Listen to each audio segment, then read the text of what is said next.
Will CGC 9.9s overpower and overwhelm the 9.8s and make them worthless? I don't think so. Let's take a look at both the bad and the maybe good up next on this special episode from Bronzeville Comics.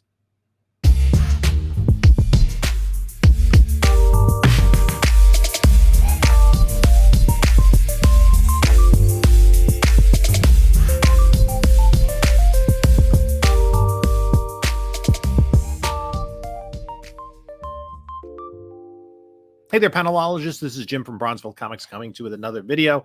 Before we get started, like, comment, subscribe. Follow us on other social media. Instagram, Bronzeville_comics. Whatnot, Bronzeville_comics, where we do sales Monday night at 10 p.m. Eastern time. You can use the link in the description of this video. Get $10 off your first purchase. There's also a link in the description of this video to my eBay store as well as my email. So, I want to talk about this idea of the announcement that CGC is going to be doing a 9.9 pre-screen and the fear that 9.9 is going to become the new 9.8. That for most books, what you're going to aspire to is a 9.9, not a 9.8. Because, I mean, I've submitted a lot of books. I've done 9.8 pre-screens, books from all the way back into the 70s and gotten 9.8s. Never got a 9.9. And I'm not necessarily sure I have expected to get a 9.9 because mostly those come from newer books that are covers that are more resistant to not just to damage, but to printer defects. Things like foil covers, metal covers, and square bound books. Would I love to get a 9.9? Sure. Yeah.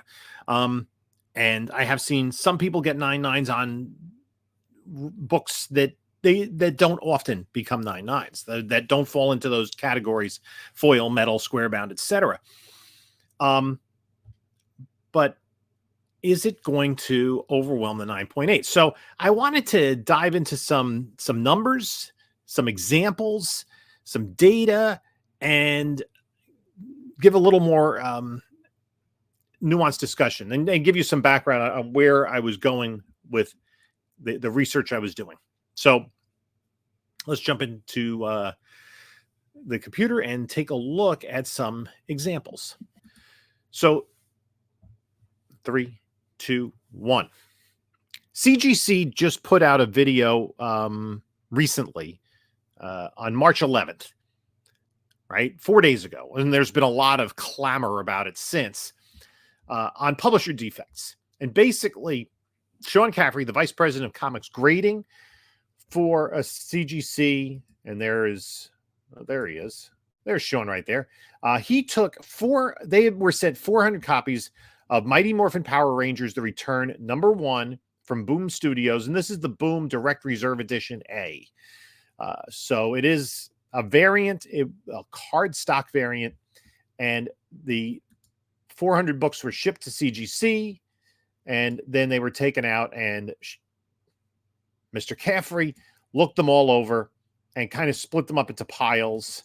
You can look at the video if you want. I recommend it if you're interested in this subject matter, and I take it if you're watching my video. Here, you're interested in the subject matter. Now, so he rejected some as not 9.8s and then kind of sorted through the others, and he did it fairly quickly. Swaggelhaus also did a great video on this, where he, went into this video. Here's Swaggelhaus's video. Here's his video. He was reacting to the comments on Swaggelhaus's video. And what Ryan with Automatic Comics was stating about this original video is it looks like it was grading and giving 9.9s and 10s by comparison to all the other books, because they were shipped 400 books. And he posited that if those books were sent in individually, they wouldn't be getting the 9.9s, or at the very least, they'd have a much smaller probability of getting the 9.9s. So let's take a look at this book on the census, right? Mighty Morphin Power Rangers: The Return #1. There are 10 graded of cover A 9.98s and a 9.6. Nobody's grading this book. It's not in and of itself. It's not a big book, but I guess people want to slab the variant, etc. I don't know. The Virgin Edition has 7 books on the census. The Big Time Collectibles A cover has 2. Their B cover has 4. And here we go. Even if we go down to the foil, right? The foil, not unexpectedly, 20 copies in a bunch of signature series. 5 of the 20 have 9.8s. The cover B has 7 out of 25 9.8s. The cover C has 7 out of 16 9.8s. These are all foils, right? Cover D has 5 out of 27. And, there are a few other, the Frisson foil edition. But this is, the point is that 400 were submitted. I guess 19 were rejected. 308 got 9.8s, 66 9.9s, and 7 10.10s. That's an incredibly large number of 9.9s and 10s for this print run. And I think there have been a lot of people within the community that have long felt that if you submit a whole ton of any book, you're more likely to get the 9.9, maybe even the 10, just by comparison. Like you go, when the grader goes through all of them and finds 1 or 2 or 66 that look that much better than the others, they're going to put them ahead. Now, next part of the question, does this mean that 9.9s are going to take over? That these are the books that people are going to want to collect, right? The 66 and the 7 at the very top of the census, and the 308 9.8s. Those are like 9.6s, 9.4s. They're not really what people want. This is a special cover. It's a cardstock cover. It's a brand new book. And it's doesn't have any track record to it. Well, let's take a look at some other new books on the CGC census. Ultimate Spider-Man #1 has 520 copies graded. I would assume the majority of those came from individual submitters. 467 9.8s and 3 9.9s. There is a signed 9.8, but just 3 9.9s out of 520. And if we scroll down to see if there are any other 9.9s in the variant covers, just a few, 17 on the Bryce Comics edition. Here we have a 9.9 on the Campbell Virgin out of 199 out of 25. On the variant for Campbell, no 9.9s out of 280. And the Chichetto, the other covers, I'm not sure which one is which variant. There's the black suit variant, there's the 2099 variant, and so on. Here, 160 submitted, no 9.9s. Cover B, 58 submitted, no 9.9s. Cover C, 64 submitted, no 9.9s. 97 submitted, no 9.9s. Here we do have a 9.9 for the Comic Mint edition. I'm not sure what that looks like. The Daniel variant, no 9.9s. The Delato Virgin, no 9.9s. The Delato variant, this is interesting. 4 out of 14 got 9.9s. I'm not sure if that's a foil or not. Let's do a quick check on that. The Delato variant. I'm not familiar with that book, but it seems 4 out of 14 is a lot of 9.9s. Delato, Carnivore Virgin. Is this what we're talking about? I don't know if that's a foil or not. That's an interesting question. That's a little bit of a head scratcher, to be honest with you. I'm not sure. Let's see if there are any on eBay.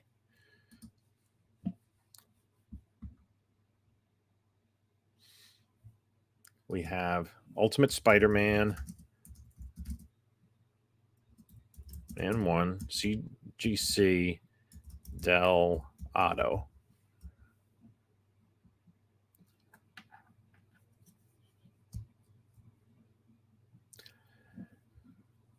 There's a 9.9. There's a 9.9 signature. So this is Delato variant cover, Carnivore Comics. I don't know. Leave in the comments if you have more information than I do about this particular book. Yeah, there are only 14 graded, and 4 of them came back 9.8s. So we're on the Spider-Man. let me get rid of the tabs as I go through them because I'm not going to refer back to them. Anyway, Virgin, no 99s, Diaz variant, no 99s, and so on. So it's just basically a few from cover A. Oh, here's a Marquez Virgin, got a 99. And it seems as though, especially for brand new books, we're not seeing a significant number of 9.9s other than that Delato Virgin, which there's the Comic Corner. There's one. There are a lot of variants of this book. Let's go look at another recent book, and that's Beneath the Trees Where Nobody Sees, an IDW book. 214 copies graded, no 99s. Virgin, no 99s. Alexander variant, no 99s. Convention edition, 299s. Sketch, none. Another variant, none. I thought there was a foil, but that's neither here nor there. Let's take a look at another book. This is a book from 2 years ago. There was a hot book, right? That had a lot of copies submitted. It's Black Panther #3, the first appearance of Tosin. 299s of cover A. The Frank variant cover, no 99s. The Jusco, none. And none. So just 2. That's fewer than Ultimate Spider-Man #1. So maybe they're giving out a few more, but it's not a preposterous number. The number of 99s for that Ultimate Spider-Man #1 aren't even approaching the percentage of the Mighty Morphin Power Rangers book. Let's take a look at another recent book, Teenage Mutant Ninja Turtles, The Last Ronin #1. Look at these numbers, right? This was a foil cover, square bound. Yeah. 3,600 copies on the census, 334, so almost 10% 99s, actually, and then 18 10s. You start to include the signatures, and there are a lot of 99s and 10s. Let's just, look at it that way. There are a lot of 99s and 10s, almost 10% of the print run. Now, this was 66 out of 400, so that was more than 15%, and even more than that when it's looked at the percentage of the books that were graded because of that 9.8 pre-screen. So, yeah, different paper stock or non-paper stock in terms of foil and metal. You're going to get more 9.8s and 10s, right? And this is a book from 2020, so it's not a recent book. So that's what we can expect. Now, I did a video almost a year ago where I looked at the top 20 comic books in terms of the number of 9.8s on the census that had no 9.9s. And I started that conversation by looking at a book that just prior to that video in November of 2022 finally got a 9.9. So let's take a look at these books. We'll talk about them. And I think you're going to be interested in the results.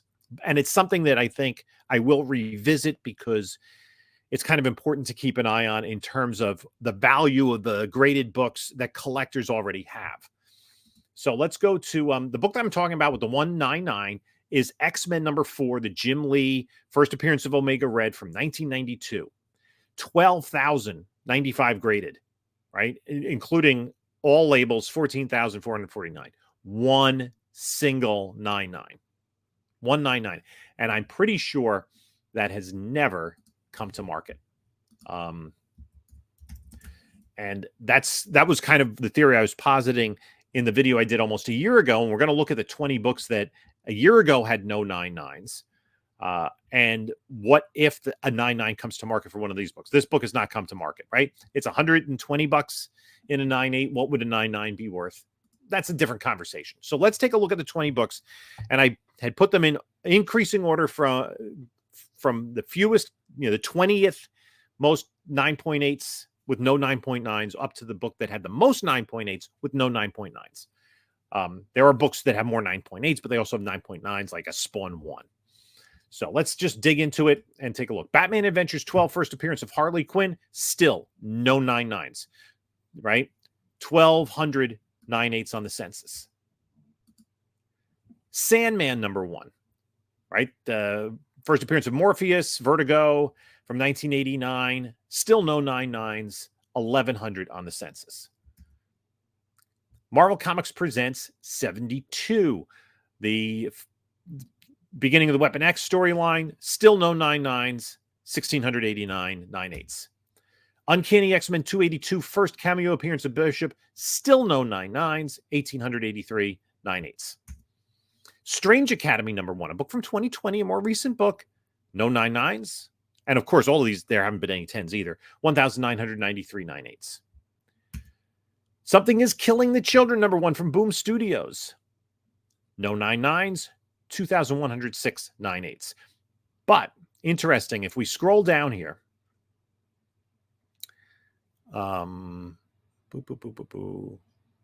where is it?